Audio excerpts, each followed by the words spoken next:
السلام علیکم ورحمۃ اللہ وبرکاتہ۔ جیسا کہ آپ لوگ جانتے ہیں، اس چینل پر آپ کو خوابوں کی حقیقی تعبیرات کے بارے میں بتایا جاتا ہے۔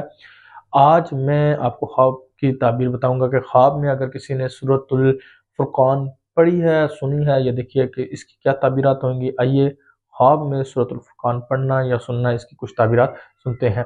حضرت سیدنا ابن سیرین رحمۃ اللہ تعالی علیہ فرماتے ہیں کہ اگر کسی نے خواب میں سورۃ الفرقان پڑھی ہے تو یہ اس بات پر دلیل ہے کہ وہ حق اور باطل کے درمیان فرق کرے گا اور حق کی طرف چلے گا اور باطل سے چھٹکارا حاصل کرے گا۔ حضرت سیدنا ابن سیرین رحمۃ اللہ تعالی علیہ فرماتے ہیں کہ اگر کسی نے خواب میں سورۃ الفرقان سنی ہے تو یہ اس بات پر دلیل ہے کہ وہ اگر کسی منصب پر فائز ہے تو عدل و انصاف کے ساتھ کام لے گا۔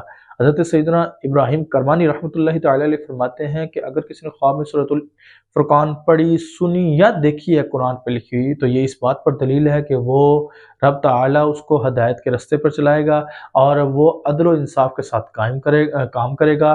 اور دوسری بات یہ ہے کہ وہ حق اور باطل کے درمیان فرق کر کے حق کے ساتھ چلے گا اور باطل سے چھٹکارا پائے گا۔ تو یہ تھی خواب میں سورۃ الفرقان پڑھنے کی کچھ تعبیرات۔